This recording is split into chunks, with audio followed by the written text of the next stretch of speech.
ولقد آتينا موسى وهارون الفرقان وضياء وذكرا للمتقين الذين يخشون ربهم بالغيب وهم من الساعة مشفقون وهذا ذكر مبارك أنزلناه أفأنتم له منكرون صدق الله العظيم.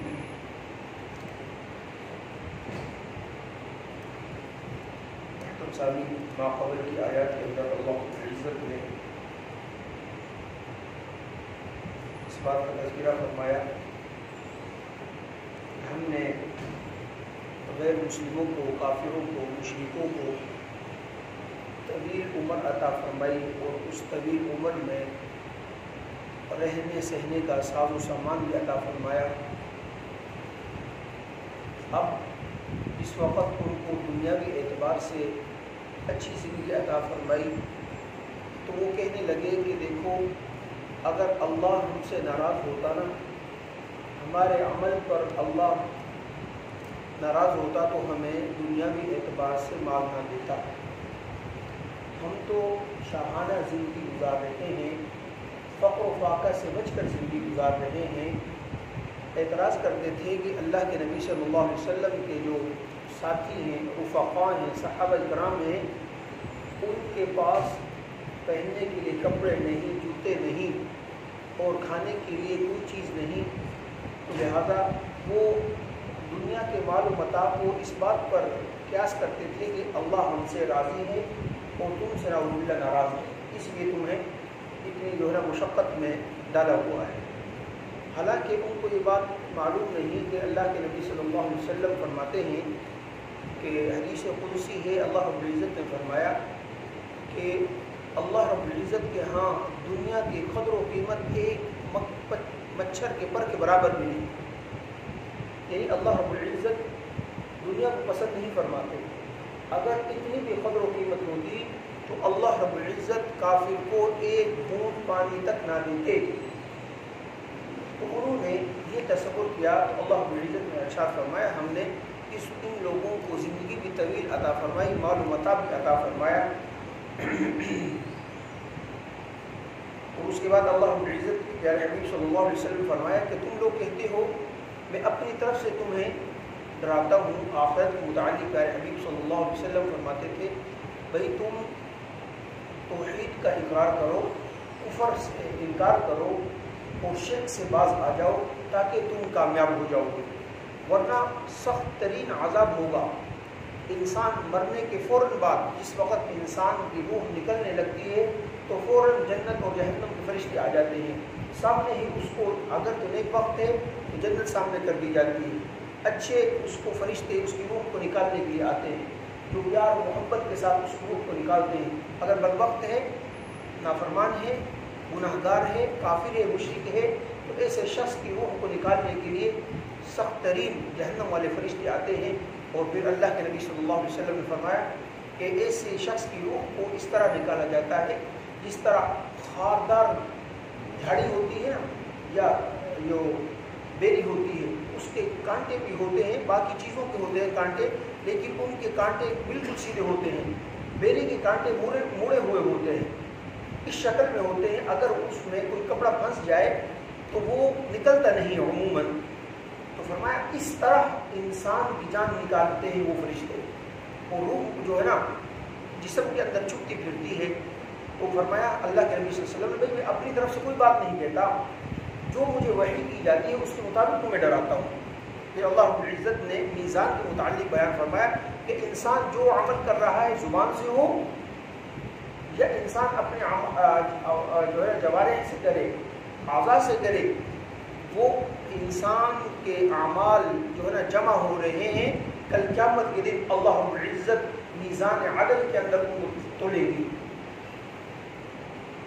میں نے کل عرض کیا تھا کہ جو کافر اور مشرک ہیں ان کے اعمال تولے ہی نہیں جائیں گے.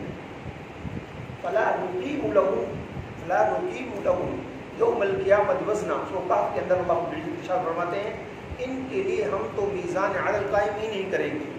کیوں؟ اس لیے کہ ان کے تو نیک اعمال ہے ہی نہیں. ان کو دوسری جگہ پر کیا ارشاد فرمایا سورۃ الرحمن کے اندر بالنواصی والاقدام، ان کے پاؤں اور چہروں سے پکڑ کر ان کو جہنم میں ڈال دیا جائے گا۔ جو دوسرے طبقہ ہے وہ ہے نیک انسانوں کا، کہ جن کی برائیاں نہیں ہیں، صرف نیکیاں ہی ہیں، ان کو اللہ رب العزت جنت میں داخلہ عطا فرمائیں گے۔ تیسرا طبقہ ہے جن کے نیک اور برے اعمال کیا ہیں، برابر ہیں، ان کو اعراف جو جگہ ہے جنت اور جہنم کے درمیان اس میں رکھا جائے گا۔ ایک عرصے کے بعد اللہ رب العزت فضل فرمائیں گے اور اس کے بعد اللہ رب العزت ان کو بھی جنت عطا فرما دیں گے۔ چوتھا طبقہ وہ ہے جن کی نیکیاں کم ہیں اور برائیاں زیادہ ہیں، ان کے اعمال کو توڑ کر اللہ رب العزت ان کے مطابق ان کو جو ہے نا سزا دیں گے، اور جو بھی فیصلہ ہوگا جہنم میں جانے کا وہ اللہ رب العزت ارشاد فرمائیں گے۔ لیکن یہاں پر ایک بات دیکھیں، قرآن اس بات کو واضح طور پر جگہ جگہ پر بیان فرماتا ہے، اگر کوئی شخص بے ایمان ہے، کافر ہے، مشرک ہے، ایسے شخص کی بخشش نہیں، کسی صورت میں بخشش نہیں۔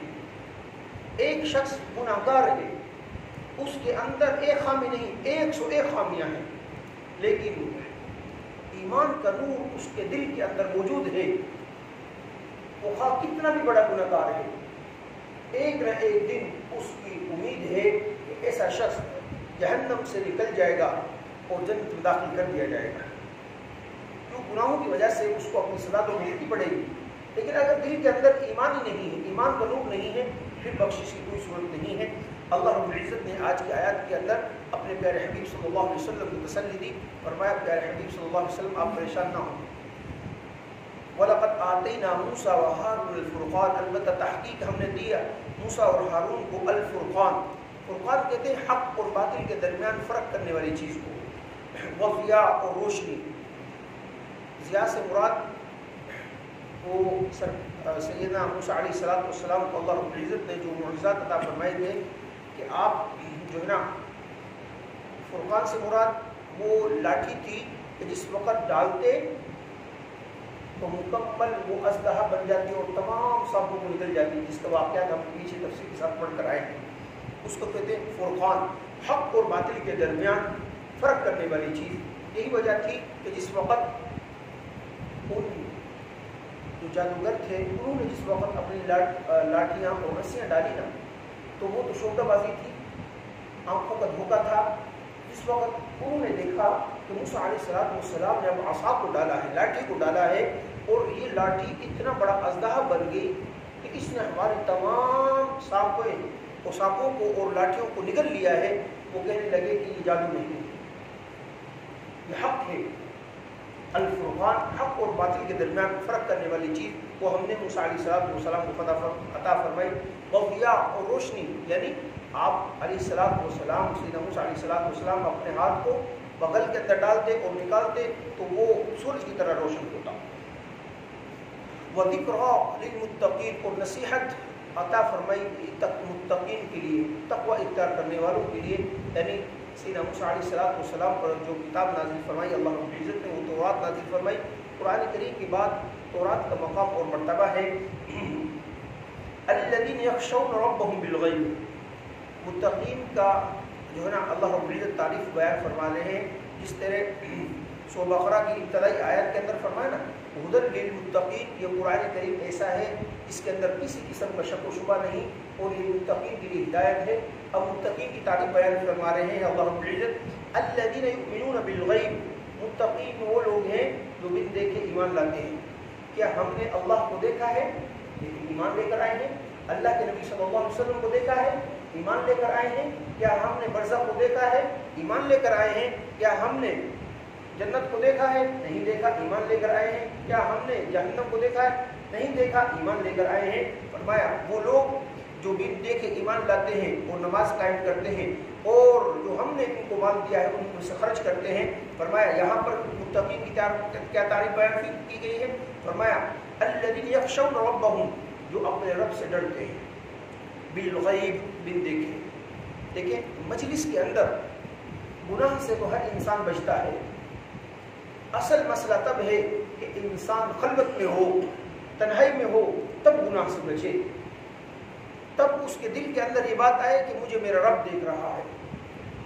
یہی اسلام کی خوبی ہے، یہ بنیادی خوبی ہے اسلام کی۔ اسلام دیکھیں دنیاوی قوانین بعض اوقات انسان کی گرفت سے باہر ہو جاتے ہیں. کون سے باہر ہوتے ہیں؟ دنیاوی قانون. مثال کے طور پر پاکستان کا قانون ہے وہ انسان ایسے چھپ کر جرم کرتا ہے کہ کسی کو پتہ تک نہیں چلتا, وہ اس سے بچ سکتا ہے. لیکن شریعت کہتی ہے نہیں, دنیاوی جو قانون ہیں ان کا خوف انسانوں کے دلوں کے اندر نہیں بٹھانا. انسان تب نیک راستے پر گامزن ہو سکتا ہے تب اس کے دل کے اندر خوف خدا پیدا ہو جائے. پھر وہ تنہائی میں بیٹھا ہوگا تو اس کو ڈر ہوگا کہ میں کوئی بھی برا عمل نہ کروں, کوئی بھی ایسا اللہ رب العزت کی حکم کی نافرمانی نہ کروں. کیوں؟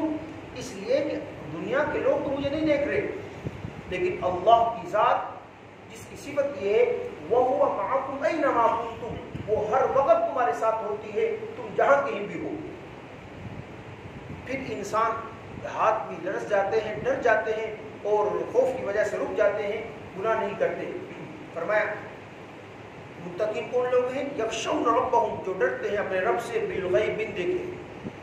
وہم من الساعۃ مشفقون, اور متقین وہ لوگ ہیں جو قیامت سے بھی ڈرتے ہیں, جن کو معلوم ہے کہ جو میں نے عمل کیا ہے اس کا حساب و کتاب قیامت کے دن ہونے والا ہے. ایسی بات نہیں بس جو عمل کر لیا اسے کوئی پوچھنے والا نہیں, ہرگز ایسی بات نہیں. بلکہ متقین وہ لوگ ہیں جو ڈرتے ہیں اپنے اعمال سے بھی کہ قیامت برپا ہوگی, اس میں جزا اور سزا کا میزان قائم ہوگا. وَهَذَا ذِكْرٌ مُبَارَكٌ أَنزَلْنَاهُ, اللہ رب العزت ارشاد فرماتے ہیں کہ ہم نے آپ پر بھی ذکر نازل فرمایا, یعنی قرآن کریم کو ہم نے آپ پر نازل فرمایا ہے جو برکت والی ہے. أَفَأَنْتُمْ لَهُ مُنْكِرُونَ, کیا یہ پھر بھی لوگ انکار کر رہے ہیں؟ یعنی آپ پر نازل کردہ قرآن کریم جو ہم نے نازل فرمایا ہے یہ کیا ہے؟ برکت والی بھی ہے اور نصیحت بھی ہے, لیکن بجائے اس کے کہ اس سے نصیحت حاصل کرتے, اس سے برکت حاصل کرتے, لوگ اس سے اعراض کر رہے ہیں. آج قرآن کریم من حیث القوم مسلمان مجموعی طور پر صرف ختم اور قسم کے لیے رکھ لیا ہے. ہم نے صرف ختم اور قسم کے لیے ہے, انکار نہیں, ان چیزوں سے انکار نہیں. لیکن اصل قرآن کریم اس چیز کے لیے ہے, اس کے لیے ہے کہ اس پر پوری قوم عمل پہ رہو, اس کے مطابق اپنی معیشت, معاشرت, سیاست اور سیادت ہر کام قرآن کریم کے مطابق ہو. اس لیے اللہ رب العزت نے یہ نازل فرمایا ہے. یہ نہیں کہ صرف قرآن کریم کو قسم کے لیے لایا جائے بس اس کے بعد اس کو واپس رکھ دیا جائے, نہیں. تو فرمایا افانتم لہو منکرون, یہ قرآن کریم کی ذکر بھی ہے اور مبارک کتاب بھی ہے جو جس کو ہم نے نازل فرمایا ہے.